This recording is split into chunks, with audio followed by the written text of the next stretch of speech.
बोले गोविंद भगवान की। जैसे ही प्रभु को बुलाया, भगवान कहते सच्चे मन से तुम एक बार तो मेरी तरफ देखो।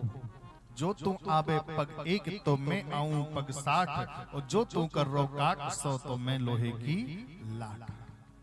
भगवान को जब बुलाया तो भगवान को बुलाने में तो टाइम लगा था, लेकिन भगवान को आने में कोई टाइम नहीं लगा।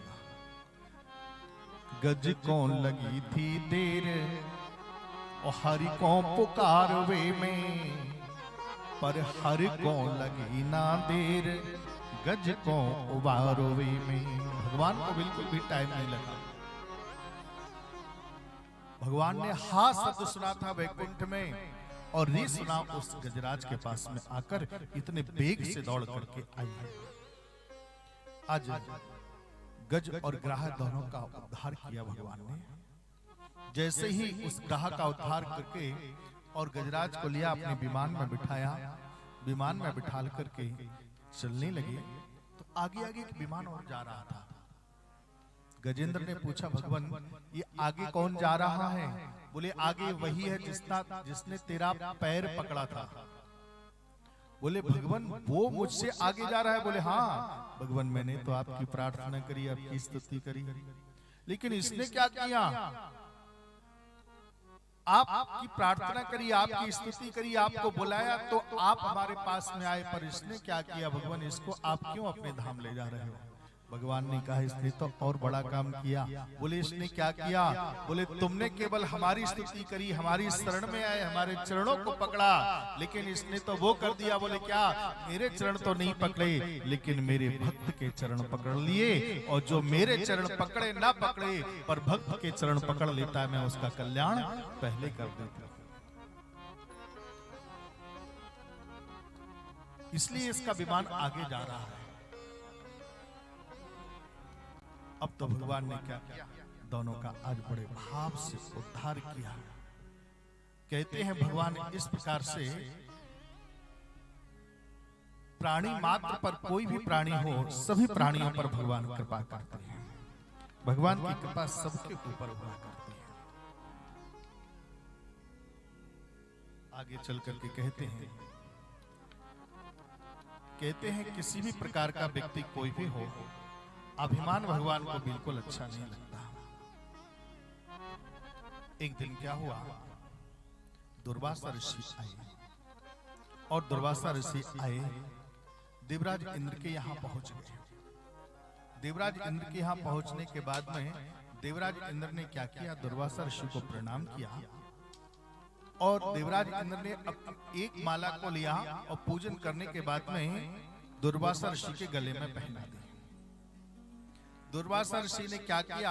भावुकता में आकर के अपने गले से माला को निकाला, और माला को निकाल करके इंद्र को पहना दिया आशीर्वाद स्वरूप। अब देवराज इंद्र को तो अपने पद का अभिमान था। देवराज इंद्र ने क्या किया? उसी माला को निकाला, और निकाल करके अपने हाथी के गले में, ऐरावत हाथी के गले में डाल दिया।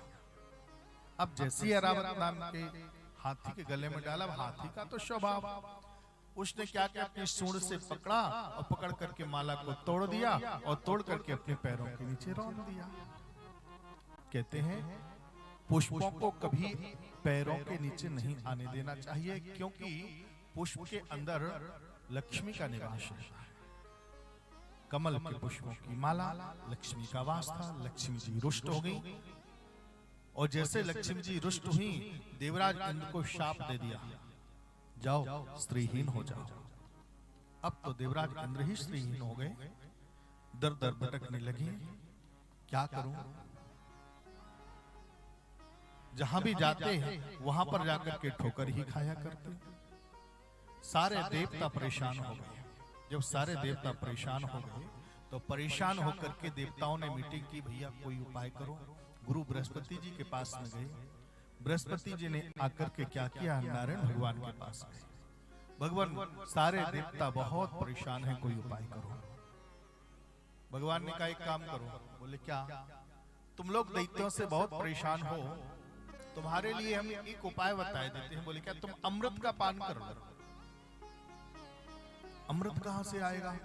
बोले अमृत समुद्र में है, समुद्र से अमृत कैसे निकलेगा? भगवान ने कहा एक काम करो, तुम जाओ समुद्र का मंथन करो, और मंथन करोगे तो जैसे दूध का दही बनता है, दही का मंथन करते हैं तो मक्खन निकल आता है, वैसे ही अमृत भी निकल आएगा। उन्होंने कहा भगवान इतने बड़े समुद्र में मंथन कैसे करेंगे? भगवान ने सारी प्रक्रिया बता दी।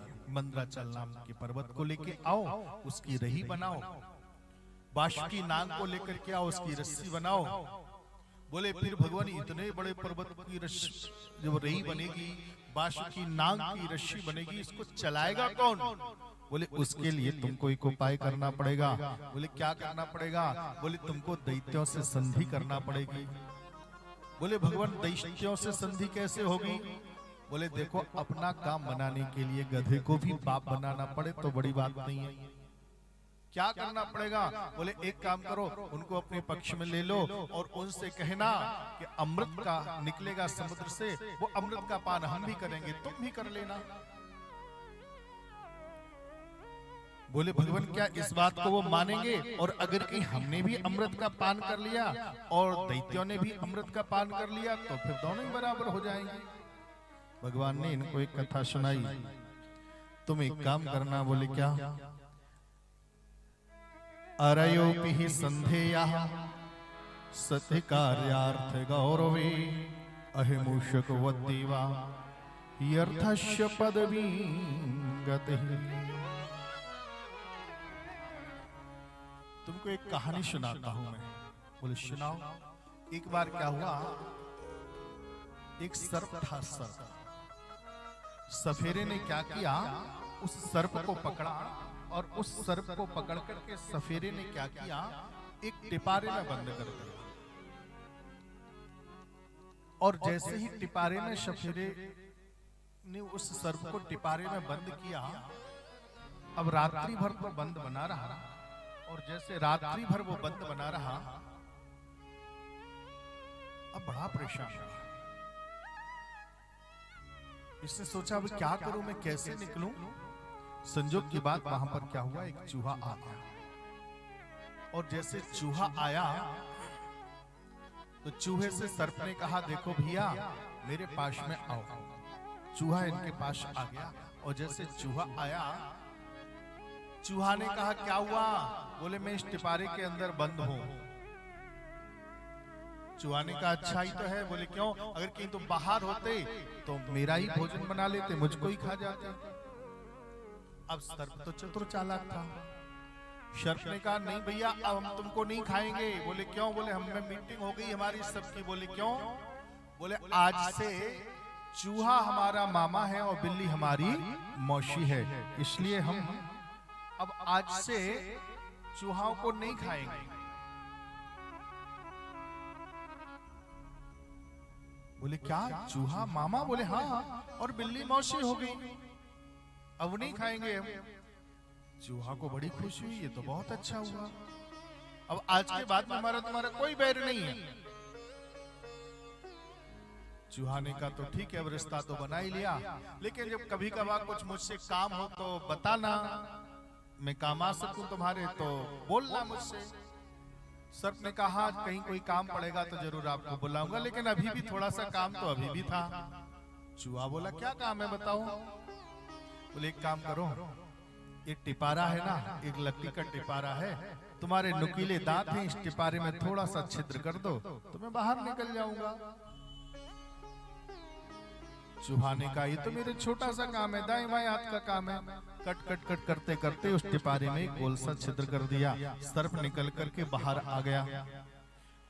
अब भूखा था, 3 दिन से फन फुला करके खड़ा हो गया। चूहा से कहा आज तुम्हारा भोजन करेंगे। चूहा बोला आपने तो कहा था कि आप मेरे मामा जी हो और आज के बाद में हम तुमको नहीं खाएंगे। सर्प ने कहा ये सारी बातें तो तब तक की थी जब तक हम टिपारे में थे, अब तो हम अपनी भूख को मिटाएंगे।